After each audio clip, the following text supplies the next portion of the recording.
다니엘서 세 번째 시간입니다. 오늘 본문의 말씀은 다니엘이 느부갓네살의 꿈을 해석해주는 과정을 통해서 하나님이 주시는 계시의 의미와 성격에 관해서 증거하고 있습니다.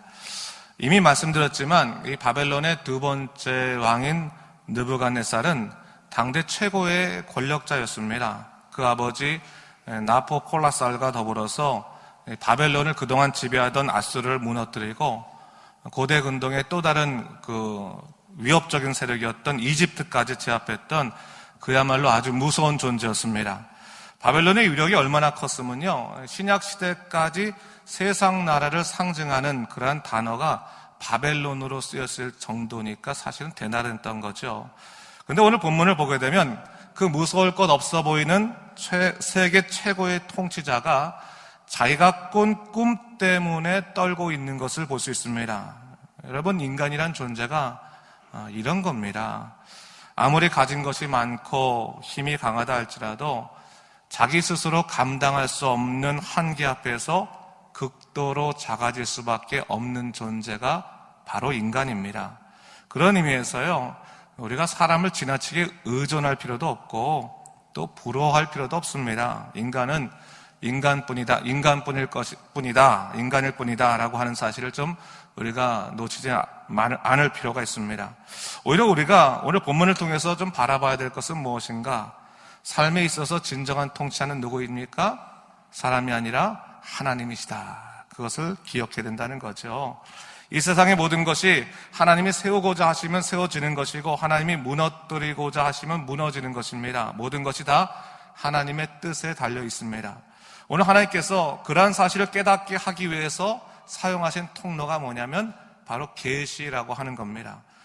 계시가 무엇이라고 했습니까? 감춰진 하나님의 뜻이 드러나는 것이 계시다 했어요. 그러므로 계시의 궁극적인 목적은 하나님이 드러나는 것입니다. 이를 통해 이 세계의 진정한 통치자가 하나님이심을 증거하는 것이 이 계시의 목적이라 할 수 있습니다. 사실 계시는 우리 지난번에 말씀드렸지만 그 일반 계시와 특별 계시로 나눠진다고 얘기했습니다. 일반 계시는 뭡니까? 자연이나 역사, 양심과 같은 것을 통해서 하나님께서 당신의 뜻을 드러내시는 것을 말하는 건데 이것으로 하나님의 뜻을 명확하게 다 알 수 없습니다. 그래서 하나님께서 당신이 정하신 특별한 방법을 통해서 특별한 통로를 통해서 아주 구체적인 구속의 역사를 알려주시는 것을 우리는 특별 계시라고 부르거든요. 그래서 이 특별 계시는 꿈이 될 수도 있고 환상이 될 수도 있고 기적이 될 수도 있고 천사의 현현이나 선지자의 말씀과 같은 하나님이 정하신 특별한 방법을 통해서 당신의 뜻을 드러내시거나 직접 하시는 것을 우리가 의미한다 볼 수 있습니다. 그런데 이것은 여러분 성경이 쓰이기 전까지 얘기를 하는 거예요. 성경이 쓰이기 전까지. 성경이 쓰이기 전까지 하나님께서 이런 방법을 통해 역사하셨는데 성경이 쓰이고 난 다음부터는 그 구속의 뜻이 성경 안에 다 들어있다고 볼 수가 있습니다. 그래서 성경만 읽으면 되는 겁니다. 성경에 다 하나님의 구속의 역사와 그 섭리와 계시가 다 드러나 있습니다. 근데 여러분 그것을 우리가 좀 하나 알아야 할 것이 뭐냐면 하나님의 계시는 특별히 두 가지가 있어요. 또 이런 종류별로 말고 공적 계시와 사적 계시가 있습니다. 공적 계시는 뭐냐면 시대를 향하신 공동체를 향하신 하나님의 메시지를 공적 계시라고 말하고 사적 계시는 내 개인에게 하나님의 신앙의 고치와 구원의 확신을 위해서 주시는 그런 마음속의 계시, 하나님의 뜻을 개인적인 계시라고 하거든요. 근데 개인 계시에 대해서까지도 이제는 다 멈췄다. 그렇게 말할 필요는 없습니다. 교단 간에 좀 차이가 있지만 하나님께서 내게 개인적으로 주시는 것에 대해서는 우리가 고민할 필요가 없는 거예요. 그것을 때로는 꿈을 통해 주실 때도 있고 때로는 환상을 통해 주실 때도 있고 때로는 말씀을 통해 주실 때도 있고 그거는 하나도 염려 없습니다. 그러나 공적 계시는 어디에만 드러나 있어요? 성경에만 드러나 있다고 하는 것을 우리가 분명히 좀 할 필요는 있는 것 같습니다. 자, 오늘 본문은요, 그런 차원에서 본다면 성경이 완성되기 이전의 시대죠. 하나님께서요, 계시의 통로로 삼으신 것이 누구였습니까? 무엇이었습니까? 느부갓네살의 꿈이었다. 이렇게 성경이 얘기하고 있는 거죠. 근데 본문을 보게 되면 이 하나님께서요, 이 계시의 통로를 참 다양하게 사용하시는 것을 볼 수 있는데 이걸 다시 한번 확인하게 되는 겁니다. 계시적인 현상뿐만 아니라 사람이 생각지도 못했던 방식으로 하나님께서 계시를 주실 때가 있다고 하는 겁니다. 당신이 선택하신 선지자를 통해 주시기도 하시지만 때로는 오늘 말씀처럼요, 하나님을 알지 못하는 불신자들이나 때로는 대적자까지도 계시의 통로로 사용하실 때가 있다고 하는 겁니다. 그래서 여러분, 계시에 대해서 말할 때는 계시가 누구에게 임했느냐, 그것보다 중요한 게 있어요. 어떻게 임했느냐, 그것보다 중요한 것이 뭡니까? 계시의 주체가 누구냐, 계시가 무엇을 드러내고 있느냐, 그것에 더 집중할 필요가 있습니다. 가끔 이 교회들을 보게 되면요, 어떤 특별한 경험했다는 사람들이 사람들 모아놓고 나 계시 받았다 그러면서 당신 이렇게 해 저렇게 이렇게 말하는 분들이 꼭 있어요. 근데 여러분, 그거 아주 주의해야 됩니다. 그건 여러분, 자기를 향한 그런 계시야 뭐 자기가 생각하는 거니까 별 문제 없는데 남들에 관해서는 함부로 이렇게 계시 받았다고 얘기해서는 안 되는 거거든요. 특히 요한계시록이나 다니엘서를 해석하면서요, 상황적인 해석만을 해준 분들이 있어요. 야, 이거는 뭐고 이건 뭐고 그러면서 다 끼워 맞추기를 하는데 그것도 올바르지는 않습니다. 이 계시의 핵심이라고 하는 것은 상황에 있기보다는 어디에 있어요? 계시를 주시는 하나님에게 있다. 그것을 우리가 좀 잊지 말아야 됩니다. 하나님께서요, 사람에게 예언이나 계시의 말씀을 주실 때 그렇다면 그 목적이 무엇이겠습니까? 뭐 다가오는 운명을 바꾸라고 이렇게 계시를 하시는 겁니까? 그렇지 않아요, 여러분. 하나님께서 우리에게 계시를 주는 것은 무당들이 하는 것처럼 현상을 통해서 미래적인 운명을 바꾸라는 데 있지 않습니다.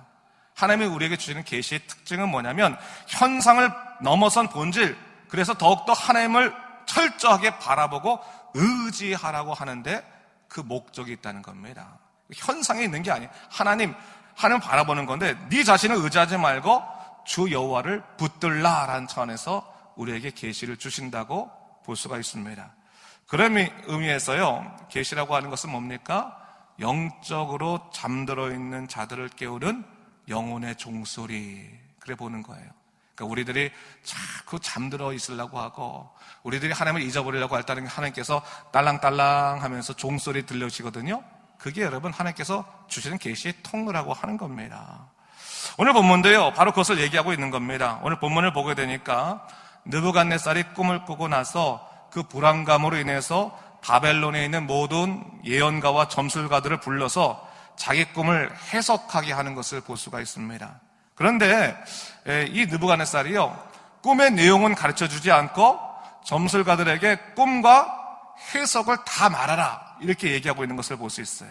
그리고 그렇게 못할 경우에는 너희들을 다 죽이겠다라고 엄포하는 것을 볼 수 있습니다. 여러분, 이것을 통해서 알 수 있는 게 뭡니까? 이 사람이란 존재는 불안해지면 강팍해진다는 거예요. 불안해지면 강팍해져요. 오늘 본문도 하나님께서 그것을 연출하고 계시는 거예요. 일부러 만들고 계신 겁니다. 느부갓네살의 이 불안을 통해서 뭐예요? 사람에 대한 소망을 잃어버리게 만들고 하나님을 인식하게 하는 거예요. 여러분, 우리가요, 진짜 어려운 일을 경험하게 되면 사람에 대한 소망을 잃어버리기 시작하는 거예요. 그러면 참 놀라운 일은 뭐냐면 하나님에 대한 인식이 다시 새롭게 올라오기 시작해요. 그게 바로 계시의 시작인 거예요.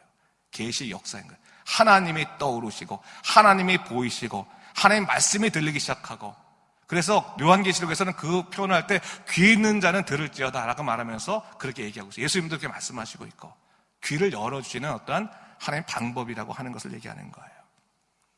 성경은 바로 이것을 통해서요, 계시는 사람이 침범할 수 없는 하나님의 영역이다라는 것을 얘기해 주시려고 하는 거예요. 그래서 사람은 하나님을 떠나서 어떠한 소망도 가질 수 없다. 하나님이 문을 열어주시고 지혜를 열어주셔야지만 불안이 그치고 절망이 그치고 소망의 사람이 된다라고 하는 거예요. 그런 의미에서 여러분, 인간은 하나님 안에 있을 때 가장 소망 있는 존재가 됨을 믿으시 바랍니다. 다른 데 있죠. 하나님 안에 있을 때 가장 소망 있는 존재가 되는 겁니다. 주님의 통치 안에서 온전히 다스려질 때 진정한 행복과 소망이 주어지는 것입니다. 오늘 본문을 보게 되면요, 이 다니엘을 포함한 모든 지혜자들이 죽을 위기에 처하게 되었을 때 그 위기를 풀어오신 분이 누구라고 얘기하고 있어요? 하나님이시다. 그것을 증거하고 있어요. 꿈을 꾸게 하신 분도 하나님이시요, 꿈을 풀어주신 분도 하나님이시다는 거예요. 그러니까 하나님께서 당신을 드러내기 위해서 찢으시기도 하시지만 뭐예요? 싸매어 주시기도 하신다고 하는 거예요. 하나님께서 당신을 드러내시는 과정이라는 거예요. 하나님만 바라보게 하기 위해서 사람에게 위기를 어떻게 보면 만들어 주시는 것이죠. 오늘 본문 27절에서부터 28절 말씀에 성경은 이렇게 말하고 있습니다. 제가 한번 읽어볼게요.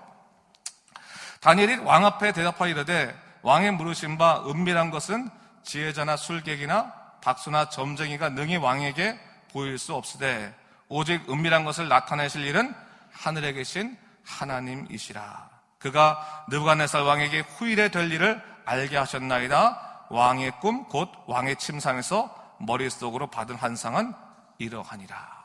말하게 은밀한 것에 대해서 말해요. 은밀한 것. 근데 여러분, 은밀하다고 하는 것은 누구 편에서 은밀한 거예요? 하나님 편이에요? 아니죠. 사람 편에서 은밀한 것이죠. 하나님께서는요, 이 세상의 모든 지혜와 지식을 다 주장하십니다. 그런데 이것을 인간에게 가르쳐 주지 않으실 때는 인간은 비밀에 휩싸이게 되는 겁니다. 사실 인생의 일들이요, 이처럼 비밀처럼 감춰져 있는 것이 태반입니다. 그래서 사람이 뭡니까? 잘 앞을 모르니까 불안해지고 강팍해지고 불안을 떠치려고 자꾸 눈에 보이는 것 쫓아다니지 않습니까? 근데 여러분, 너무 놀라운 것은 그 비밀과 같은 것들이 그 문이 확 열려서 그것이 깨닫게 되면 불안이 완전히 그쳐져요. 오늘 느부갓네살이 그랬잖아요. 자기 꿈 때문에 완전히 어떻게 할 바 몰랐는데 다니엘을 통해서 그 비밀의 문이 열려지고 나니까 그 불안이 완전히 사라지는 것을 볼 수가 있어요. 여러분, 이것을 통해서 하나님께서 뭘 말씀하시는 겁니까? 네 삶의 진정한 해결자는 누굽니까? 하나님이신 것을 드러내고 있는 거예요. 그러니까 하나님이 여시면 우리의 불안은 끝난다고 하는 거예요. 그러니까 이 모르는 것 때문에 고민할 것이 없고, 이 문을 누가 열어주시는가? 하나님이 열어주신다라고 하는 것을 잊지 말아야 되는 것이죠. 그런 의미에서 계시의 성격이 분명한 겁니다. 계시는 그것이 꿈이건 환상이건 상황이건 말씀이건 우리가 주목해야 되는 것은 내용이 아니라 뭐라는 거예요? 주체자이신 하나님이시다. 하나님이시다. 그래서 여러분, 세상 사람들에겐 비밀 같은 것들이 우리 그리스도인들에겐 뭐로 다가와요? 계시로 다가오는 거예요. 그러니까 여러분 항상 알아야 돼요. 다른 사람들이 아무것도 모르겠어요. 세상 사람 비밀 같은 일들을 우리가 하나님을 의뢰하고 하나님을 구하고 하나님을 바라보고 하나님께 소망을 품으면 하나님께서 그 비밀을 뭐로 바꿔주세요? 계시로 바꿔주시는 거예요. 계시로. 계시는 뭐예요?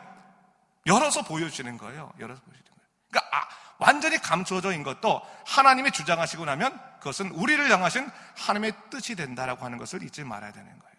그러니까 여러분, 우리가 어떤 일 경험했을 때 하나님 이거 무슨 뜻입니까? 하나님 도대체 왜 내게 이러시는 겁니까? 도대체 하나님 뜻 알 수 없습니다라고 하는 비밀 같은 일 경험할 때 있잖아요. 비밀을 경험하면 항상 우리 믿는 자들은 어떻게 생각하게 되면 이 비밀은 하나님이 문을 열으시면 뭐가 된다고요? 계시가 된다는 것을 항상 잊지 말아야 되는 거예요. 그러니까 비밀과 계시는 그냥 문 하나 차이인 거예요. 우리가 알 수 없는 그 일들 하나님이 열어주신 그 순간에 계시가 되고, 계시가 우리에게 알려지면 어떻게 됩니까? 우리의 불안은 끝난다고 하는 거예요. 상황이 해결돼야 끝나는 것이 아니라 하나님이 문만 열어주시면 뭐예요? 우리의 불안은 끝나고 하나님의 뜻을 알 수 있게 된다라고 하는 것을 다시 한번 보여주고 있는 겁니다. 그런 의미에서 오늘 느부갓네살의 꿈의 내용을 좀 보면 좋겠는데, 이 꿈의 내용이 뭡니까? 큰 신상에 관한 환상이잖아요. 그래서 우상의 머리는 정금으로 되어 있고, 가슴과 양팔은 은으로 되어 있고, 배와 넓적다리는 노추로 되어 있고, 종아리는 쇠고, 발에 얼마는 쇠요, 얼마는 진흙으로 되어 있는데, 그 다음에 어떤 일이 합니까? 손대지 아니하는 돌이 나와서 신상의 쇠와 진흙에 발을 쳐서 부서뜨리는 그 꿈이 바로 이 느부갓네살이 꾼 꿈의 내용이었다고 하는 겁니다. 이 꿈은 느부갓네살에게 꾸어졌을 때는 뜻을 알 수 없는 비밀일 뿐이었어요. 그래서 이 느부갓네살이 죽을 것 같았던 거예요. 도대체 이게 뭐냐? 이게 도대체 어떤 일이냐? 너무 고통스러운 거예요. 근데 하나님께서 다니엘을 통해서 해석하게 하셨을 때는 그것이 뭐예요? 계시가 되면서 그것이 마음의 위로로 바뀌었다는 거예요. 느부갓네살도 고민에서부터 벗어났다고 하는 것이고, 그것을 통해서 느부갓네살도 하나님을 찬미하게 되는 것을 오늘 성경은 드러내고 있는 것을 볼 수가 있습니다. 그래서 여러분, 하나님께서 계시를 주실 때는 결국 뭐예요? 하나님의 놀라우신 위로가 내게 임하는 시기다라고 하는 것을 잊지 말아야 되는 거예요. 하나님이 나를 위로하시는 거구나. 위로하시는 거구나. 그러니까 어떠한 비밀스러운 것들이 조금씩 밝혀지기 시작하잖아요, 우리가. 그러면 하나님이 지금 나를 위로하시는 거구나. 나를 바꿔가시고 나의 방향을 맞춰가시는 거구나라는 것을 좀 멍심할 필요가 있습니다. 그런 의미에서 여러분, 오늘 본문을 또 다시 봐야 되는데, 오늘 우리가요, 세대주의자들이 이 느부갓네살의 이 꿈을 얘기할 때 다 세대로 나눠요. 금시대, 은시대, 노시대, 철시대, 이렇게 쭉 나눠가지고 뭐 철과 뭐 진흙시대 이렇게 나눠가지고 이것은 뭐 바벨론이고, 이거는 메대고, 이거는 그리스고, 이거는 뭐 로마고, 이거는 뭐라 그러나 미국이고, 이거는 러시아고, 뭐 이렇게 막 해석을 막 해요, 여러분. 그런 거 너무 믿지 마세요, 여러분. 그거 인터넷 보고 공부하다 보면 이상한 길로 자꾸 빠지는 거예요, 여러분. 그거 별로 중요하지 않아요. 이 해석 어디에 나와 있어요, 여러분? 오늘 본문에 다 나와 있는 거예요, 본문에. 해석이 또 필요한 것이 아니라 이 계시에 대한 해석은 어디에 나와 있어요? 오늘 본문에 나와 있습니다. 이 해석이 바로 하나님이 주시는 해석이라고 하는 거예요. 또 다른 해석이 사실은 필요가 없어요, 오늘 해석. 이 해석만 잘 보면 되는 겁니다. 오늘 본문을 보니까 다니엘이 이렇게 해석하잖아요. 정금머리는 느부갓네살과 바벨론을 상징하는 것은 맞다고 말해요. 그런데 은가슴과 양팔에 대해서는 뭐예요? 바벨론 이후에 나오는 왕만 못한 나라가 일어나서 세계를 다스린다고 하는 의미고, 또 동으로 된 배와 넓적다리는 뭡니까? 은으로 이룬 나라 이후에 나오는 또 다른 나라가 세계를 다스린다는 얘기고, 철로 된 나라, 철로 된 종아리는 뭡니까? 철같이 강한 나라가 모든 나라를 부수고 정복한다는 내용이고, 철과 진흙으로 된 발은 얼마나 든든하고 얼마나 부서질 나라이며, 마지막 된 날은 영원한 하임 나라를 상징한다. 다니엘이 친절하게 다 해석해 주고 있어요. 그러고 난 다음에 느부갓네살이 그 고민에서부터 벗어나서 하나님을 찬미하는 것을 볼 수가 있는 것이죠. 근데 여러분, 오늘 이 계시의 핵심, 해석의 핵심을 좀 알아야 되는 거예요. 이 나라가 어떤 나라냐? 뭐 메대냐? 그리스냐? 뭐 미국이냐? 뭐 어떤 나라는 제3차 대전이다. 뭐 그런 것도 하고, 뭐 뜨인 돌을 뭐 어떻게 해석하더라. 아주 이상하게 해석하는 경우도 있는데, 여러분, 이 계시의 핵심은 다른 데 있지 않고 여기 있습니다. 세상 나라는요, 인간이 세운 어떠한 강한 나라도 뭐예요? 영원할 수 없다는 것을 얘기하는 거예요. 그게 그 계시의 중점이에요. 그보다 약한 나라에 얼마든지 멸망할 수 있고, 그 모든 것이 하나가 될 수 없는 엉성한 연합체가 바로 이 세상 나라라고 하는 것을 얘기해 주는 거예요. 그래서 세상의 세력들을 큰 신상으로 비유하고 있어서 그 신상의 주축인 발을 어떻게 만들었어요? 진흙과 철을 뒤섞어 놓게 한 다음에, 이거 봐라, 너희들 눈에는 굉장히 강해 보이고 금으로 보이고 대단해 보일지 모르지만 하나님의 뜨인 돌이 그 발을 치면 무너져서 넘어지는 것이 세상이다 라고 하는 거예요. 결국 뭘 얘기하는 거예요? 그러니 세상 의지하지 말고 누구 의지하라는 거예요? 하나님 의지해라. 세상 나라 영원하지 않으니까 하나님 나라를 꿈꿔라. 하나님 나라를 의지해라. 그 말을 하기 위해서 오늘 이 계시의 꿈을 보여주었다고 하는 겁니다. 그래서 여러분, 괜히 이것 때문에 다른 아주 세밀한 해석을 하려고 막 노력할 필요가 없는 거예요. 그래서 이 철은 뭐냐? 제가 어떤 자료들을 찾아보니까 철이 많이 나온 나라 그래갖고 막 철이 많이 나온 나라 그래요. 막 은이 많이 나온 나라, 메소포타미아가 뭐 은이 많이 나왔다, 무슨 뭐 아니 페르시아가 많이 나왔다 그러면서 뭐 함량이 많은 나라 뭐 이렇게 찾아요. 미국 같은 경우에는 뭐 인종이 많으니까. 그러니까 진흙과 뭐라 하나 철이 섞였다고 하는 것은 백인과 흑인이 섞이는 거래요. 여러분, 그렇게 해석하는 거 아니에요, 성경은. 그게 아니라 그냥 이 세상은 뭐예요? 우상과 같은 나라다. 결국 아무리 그것을 사모하고 의지한다고 해서 거기서부터 힘이 나오지 않는다. 그것을 오늘 성경은 얘기해주고 있는 겁니다. 중요한 것은 뭡니까? 45절에 나오는 뜨인 돌에 관한 얘기입니다. 뜨인 돌. 45절 말씀 제가 한번 읽어보겠습니다. 보세요, 여러분. 손대지 아니한 돌이 산에서 나와서 쇠와 녹과 진흙과 은과 금을 부서뜨린 것을 왕께서 보시는 것은 크신 하나님의 장래일을 왕께 알게 하신 것이라. 이 꿈은 참되고 이 해석은 확실하나이다 했어요. 계시와 해석이 확실하다고 말하면서 뭘 얘기하고 있어요? 뜨인 돌에 관한 얘기를 하고 있는 뜨인 돌. 하나님이 선택하신 그 돌이 우상처럼 보이는 그 큰 신상을 넘어 뜨린다고 하는 것을 통해서 바로 44절 말씀에 뭘 얘기하냐면 하나님 나라가 영원한 것이다라고 하는 것을 설명해주고 있는 겁니다. 하나님이 세우시고 하나님이 붙드신 나라야말로 영원한 나라다. 그러니 세상 나라 붙드는 헛수고하지 말라. 그것을 얘기하고 있는 겁니다. 여러분, 오늘 계시의 말씀이 주는 교훈은 아주 명확합니다. 하나님의 백성들은 다른 세상 것에 지나치게 마음을 빼앗겨서는 안 되는 것이고 영원한 하나님 나라 붙드는 믿음에 수고해야 된다고 하는 겁니다. 그걸 얘기하는 거예요. 그거를 요한계시록에 그대로 가져가서 뭐라고 얘기하면 이기는 자는 생명의 면류관을 준다는 말로 이어가고 있어요. 여러분 보세요. 여러분 요한계시록에서 7개 교회에 대해서 얘기하면서 뭐 참아라 싸워라 쭉 얘기하면서 마지막 때 이기는 자에게 주시는 선물이 뭡니까? 세상 나라입니까? 아니에요. 하나님 나라예요. 생명의 면류관이라고 하는 것은 하나님의 것이잖아요. 그렇죠? 하나님 나라를 의미하는 거예요. 그러니까 하나님께서 이 땅에서 여러 가지 우상의 것들과 또한 우리를 유혹하는 것들과 싸워서 이기는 자들에게는 하늘나라의 면류관을 주심을 통해서 네가 영원한 하나님 나라의 백성 되게 하신다고 하는 것이 요한계시록에 있어서 7개 교회의 교훈이거든요. 똑같은 거예요. 똑같은 교회예요. 똑같은 교훈입니다. 네가 아무리 지금 중요하다고 생각하는 그 금과 같은 머리를 갖고 있는 신상이 사실은 하나님이 무너뜨리려고 하면 아무것도 아니니까 거기 붙들지 말고 영원한 하나님 나라 붙들음을 통해서 소망 있는 삶을 살아라 라고 하는 것이 오늘 계시의 교훈이라는 것을 잊지 말아야 된다고 하는 겁니다. 여러분, 그래서 여러분 우리가 세상 나라와 싸워야 됩니까? 안 싸워야 됩니까? 영적으로 싸워야 되는 겁니다.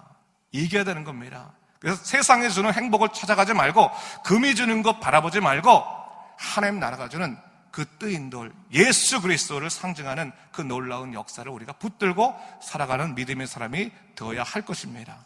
그것을 얘기하는 거예요.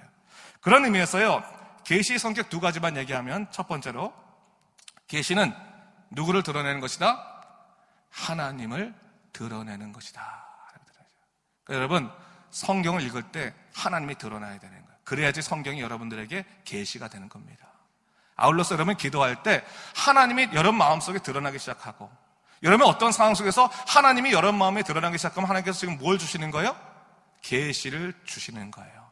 계시를 주시는 이유가 뭡니까? 우리로 하여금 위로 주시기 위해서 하나님 나라의 꿈을 품게 하기 위해서 계시를 주시는 겁니다. 그래서 비밀과 같은 일들을 벗어나라고 주시는 겁니다. 그러니까 여러분 항상 기도할 때 하나님 이 비밀과 같은 일을 하나님께서 계시로 바꿔주시옵소서 기도하면 하나님께서 그렇게 해주십니다. 계시 성격 2번째가 뭐예요? 세상이 아닌 하나님 나라만이 영원함을 드러내고 있는 것이 바로 계시의 특징이라고 하는 겁니다. 이 세상 살아갈 때 우리는 자꾸 세상 의지할 수밖에 없거든요. 사람 의지하잖아요. 그렇죠? 저 사람 붙들면 내가 잘 살 것 같다 그래서 사람 의존하지 않습니까? 다 필요 없다고 하는 거예요. 사람 너무 지나치게 의지하지 말고 하나님 나라 영원하니까 그 나라 붙들어라 라고 하는 것이 계시가 주는 성격이자 메시지라고 하는 것을 우리가 잊지 말아야 하는 겁니다. 그래서 성경 읽을 때도요, 여기 뭐 좀 이해가 안 되는 본문이 있더라도 너무 고민할 필요는 없어요. 그 목적이 분명하면 뭐예요? 넘어갈 수 있는 거예요. 넘어갈 수 있는 거예요. 그래서 요한계시록도 읽어보면 청색말이 뭐냐, 황색말이 뭐냐, 그것 때문에 고민하는데 고민할 필요 없어요. 말이 황색일 수도 있고 청색일 수도 있는 거지. 그게 중요한 게 아니라 뭐예요?